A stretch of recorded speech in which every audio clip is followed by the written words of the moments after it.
In this interview, we're going to be interviewing Atlanta-based singer-songwriter Suzy Jones. I'm Chris with Picks and Sticks, and this is my wife, Stacy. She's joining us tonight.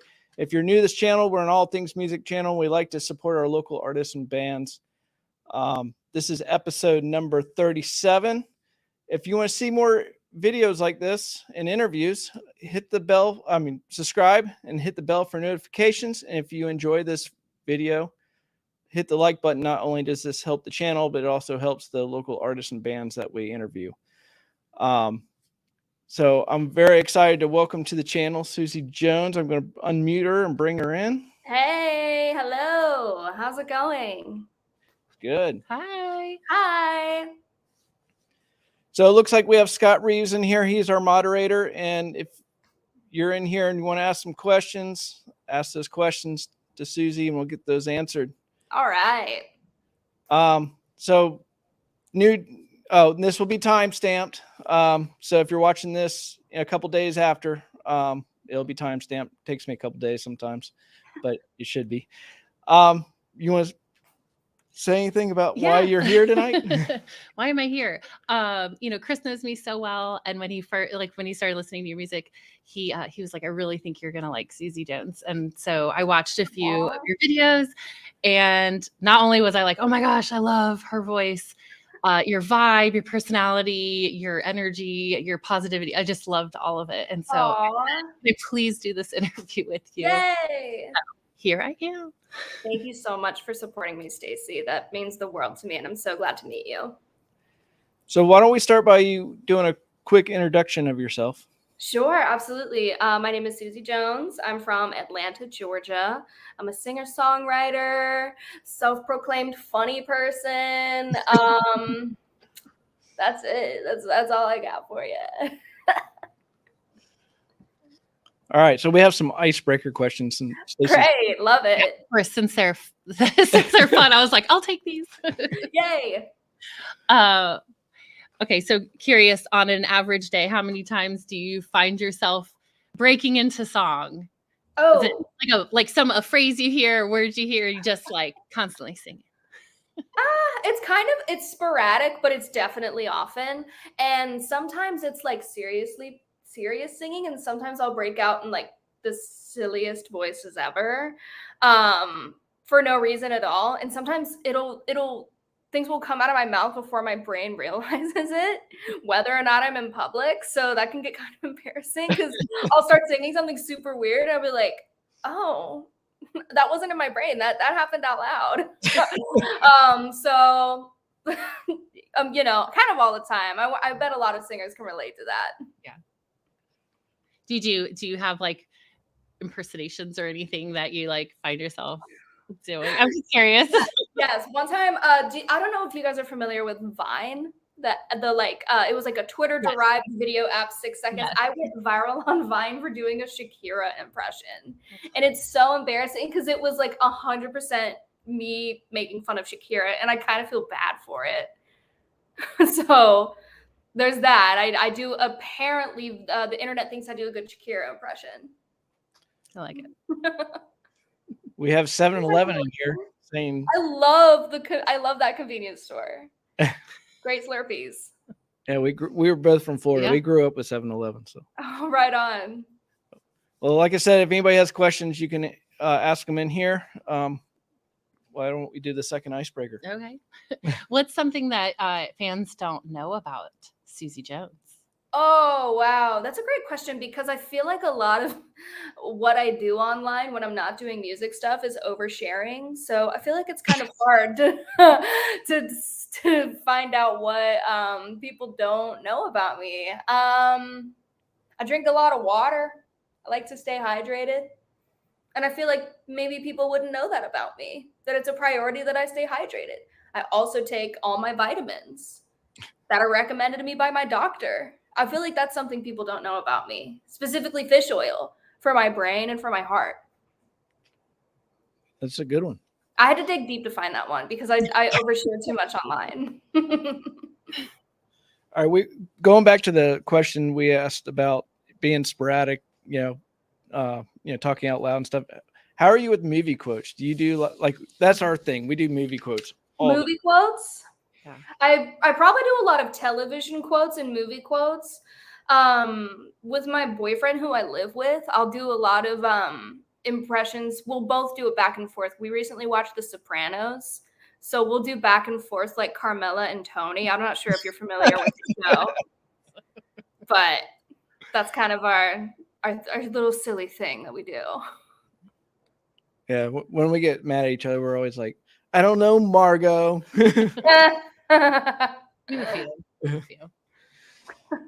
love it. So how'd you get started in music? Ooh, well, I've always really liked it. I've always really loved music, and I've really loved singing ever since I was a young child. Like all throughout elementary school, I would try to form bands with like my girlfriends, and for them, it was just this little fun thing we would do during playtime. But I was like, no, we got to be homeschooled. We got to email all the agents. We got to convince our parents to teach us from home and take us to Hollywood and all these places, take us to auditions, and we're going to do shows. And they're like, I'm not sure. I'm just in 3rd grade. Like, I'm just learning long division. I don't have all that in me. So eventually, after I graduated high school, I was like, I think I'm going to try and do this thing by myself. So I went to a music production school where I made my first EP and kind of first started writing music with other people. I didn't start out as a songwriter. I was just covering music. But then I found that I really liked songwriting when I made my own original music, and I just kind of kept going from there. I started playing gigs, started, creating a discography and attempting to build a platform online, those kinds of things. Nice. Yeah. Okay, I have a question though. Okay, go ahead. When you were saying it, like when you were younger, trying to form bands and stuff, Yeah. I can totally picture this because I was all about like talent shows and stuff. Did you guys have like costumes and everything? Oh, I wanted the costumes. I specifically loved the Cheetah Girls. So I wanted us to all get like matching little like zip up like track suits. Like I wanted to have the pink one, and I wanted my friend Brittany to have the blue one and the like yellow one and did I say green yet? Because that was definitely in there too. Oh yeah, we did the outfit coordination and everything.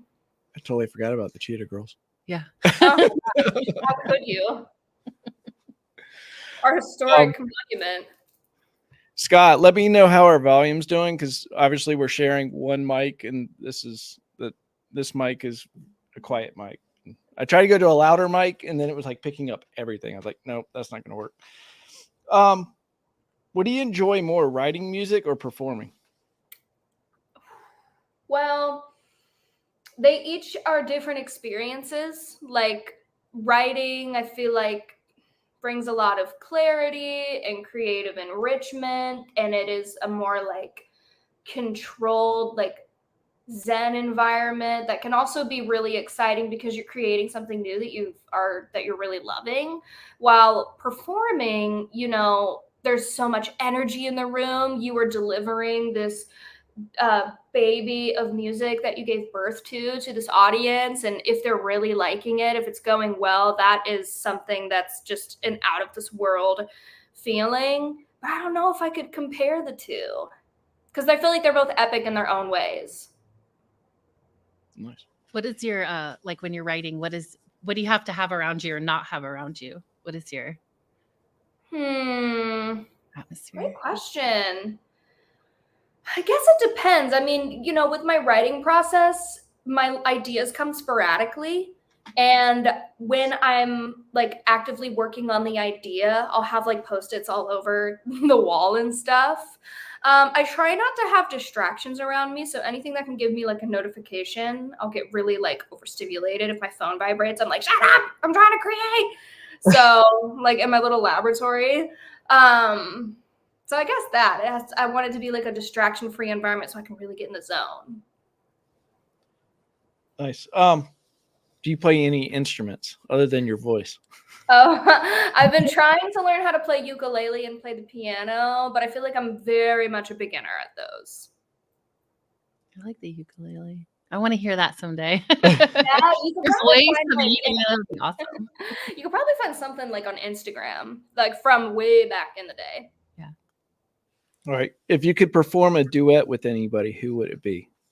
Oh, I feel like it changes very often because there's so many amazing artists out there that it would be so cool to collaborate with. But lately, I've had Chris Stapleton on my mind after his performance of the national anthem at the Super Bowl. So God. And I would really, really love to sing with him one day. I feel like it would sound really good, but I'd also really enjoy it.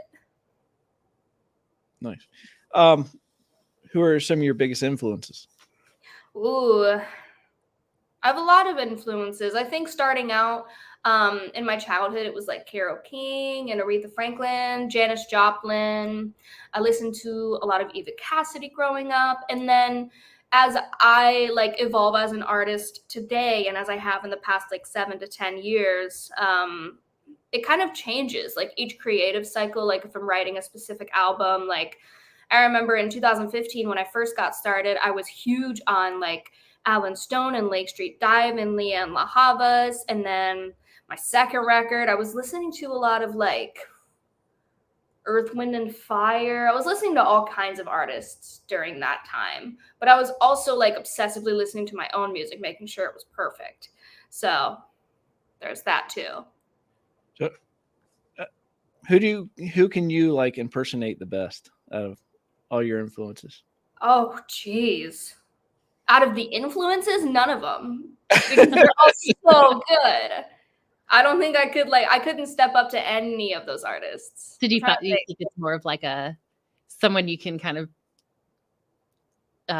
what is it, like be silly, like do a more of a Totally. For me, that's my relationship with doing impressions of other artists. It's to like be funny. Yeah. So your your earlier influences, was that a lot of like what your parents would listen to? Yeah. So like I was a military kid. My dad was like gone in the Navy and stuff. So I was with my mom a lot of the time. She was raising my sister and I. So we would go to the thrift store a lot and she would have her little cassette tape in her van and we would listen to Carole King's Tapestry on repeat. I would convince her to let me listen to Destiny's Child, although she didn't think it was age appropriate. But I did get to. Yeah, but it was a lot of Carole King growing up. Nice. Yeah. So we're going to play your latest single, which is Mansplaining, right? Woohoo! Yes. Is there a certain portion if I do a snippet of it, I don't want to stop it and you'd be like, no, that was going to be the best part. Yeah, the best part coming up. I trust your judgment. I like the whole song. You want to talk about it a little bit before we play it? Sure. Let's see. I wrote this one last year with my really good friend, Rhett Scholl, who also produced it with me. Yeah, we had such a fun day in the studio that day. I love like writing music with other people because I feel like you have just two creative beings in the room. It's a really powerful force, like what you can do together. So, yeah, when Mansplaining came to be, I was really stoked and there's so many talented people on the song. Yeah, and I love the message. It's about, when like some dude is trying to, explain something you already understand completely. And you're just telling the dude to shut up. You're like, I already know this. So I've always wanted to write a song like that. Cool. Well, I can't mute myself, but I'm going to mute you while I play it. Okay. You get my attention, just like wave. Sure. I don't know. But yeah. So here we go.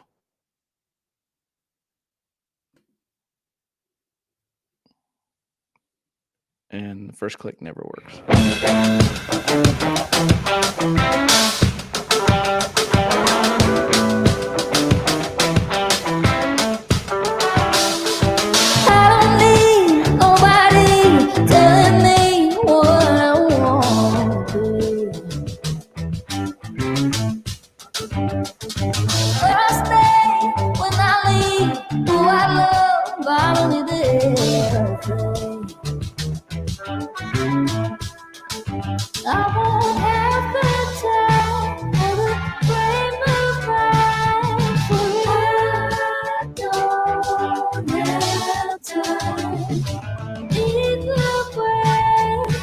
Looks like you got something to say.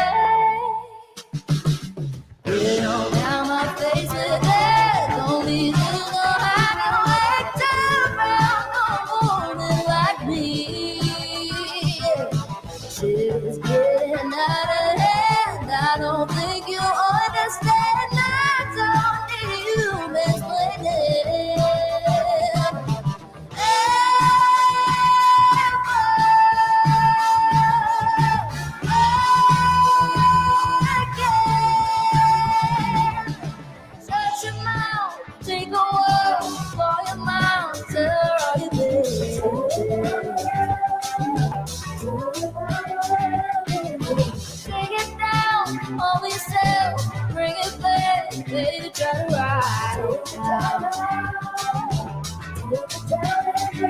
I won't have the time or the frame of mind for it.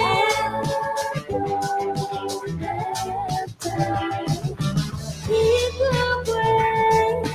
Looks like you got something to say. You don't have my face in there. Don't even know how to wait down round no woman like me.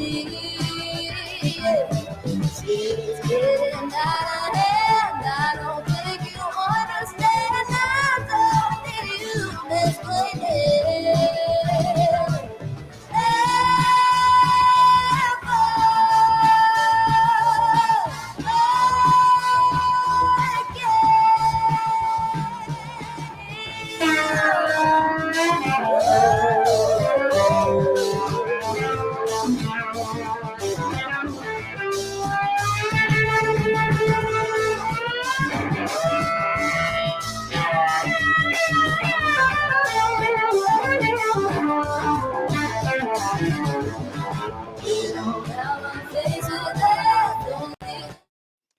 Awesome. I was going to cut it off right after that chorus, and then I heard Rhett's solo.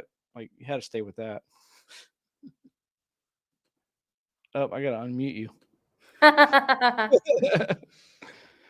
Oh, it's so hard going from back and back, and forth between screens. That was awesome. Thank you so much. And you mentioned Rhett. I think that's how I've found you. Like, really awesome.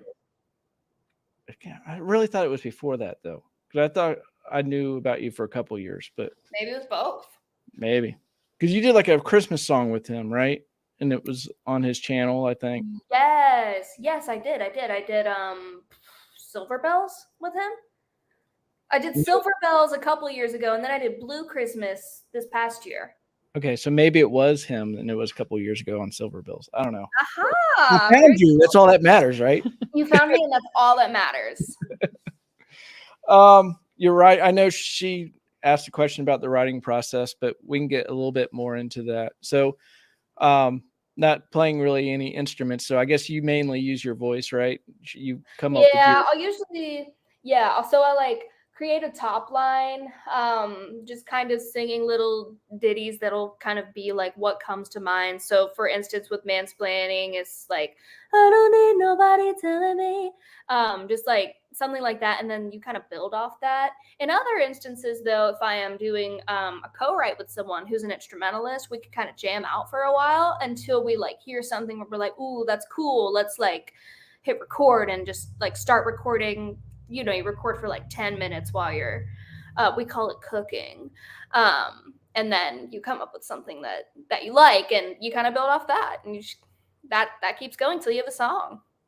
Do you typically get your lyrics first or after? Depends. Sometimes it's lyrics first. Sometimes, I'll be in deep thought or going through something or not thinking at all. I'll be an autopilot, and I'll just have an idea that comes to me, whether it's a boop, just a sound, or a line, a quote that I love, or just a lesson I've learned. And I'll be oh, that's good. Write it down. A lot of times I'll be talking to my friends and family, and they'll say something super potent. I'm oh, I'm going to make that a song. And I'll write that down. And then they get writer's credit, which is cool. That's awesome. Do you have more music coming out soon? Yeah, I've been working on a lot of music in the studio with Rhett. We've got a few things that are almost done that I'm really excited to share soon, and we're continuing to write, and we're going for a body of work that I can release soon, hopefully. But definitely in studio mode right now. Nice. Awesome. I can't wait. Aww. What are some of your future goals? Oh, your immediate future goals and your grand. Oh my God. I actually have a funny story, and it has to do with something that's not a goal of mine. So something that's not in my 5-year plan, and this, oh my God, I'm going to overshare. Damn, now I'm thinking should I even share it? Actually, I decided I'm not going to share it. So things that are in my goal list, I definitely want to put out an album. Yeah, I want to put out an album, another album. You know, like I put out this EP, Sensational Woman, Suzy Jones, and like I marketed it as an EP, and I really want to do like the Suzy Jones debut album, and it'd be a big body of work. I'd love to go on tour. You know, really the thing that we're building, I think, as independent artists that I feel like a lot of my peers could relate to is just like building a sustainable business. It's really, really hard to break as a financially stable independent artist. A lot of us have those. We've got like side gigs to pay the bills that we do. We call it our side hustles. And then like with whatever free time we have, we're making our music. So, you know, one of these days I'd love for music to be my side hustle and my real hustle, that kind of thing. But yeah, I want to put out a record. I want to go on tour. In music, we call that, we want to do the damn thing. And I'm pretty sure that that applies to other fields of life, but it's a music thing too.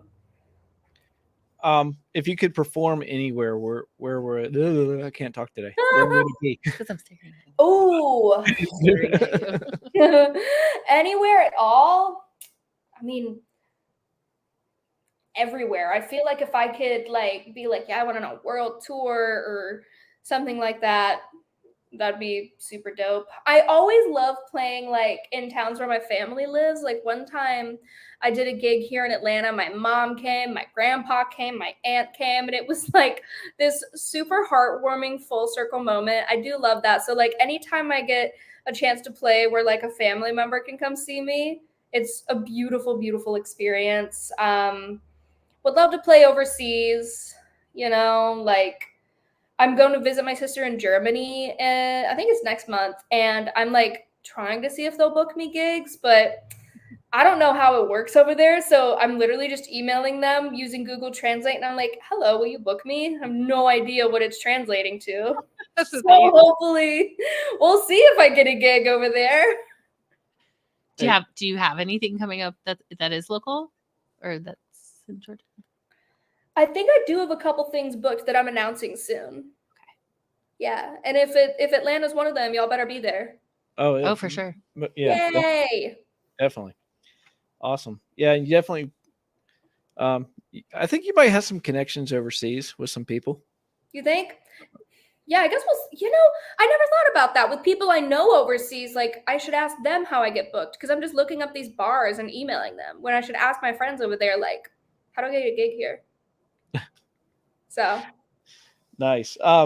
Where can people find your music other than Spotify? everywhere. I have this really cool thing. I'm a member of this thing called DistroKid. So when I put out a song, it exists on like Amazon, YouTube, Spotify, iTunes, everywhere. Like wherever you find music, you just say Suzy with a Y Jones, and you'll find me. I hope. We find you in our kitchen all the time. Like it's on like Google. Was it? Wait, what? Can you explain that to me? What do you mean you find me in your kitchen? We'll just be sitting around. Hey, Google, play Suzy Jones. And Google knows? She plays it? Yeah, she Yeah. plays it. Yeah. Well, she. That's he- really hard.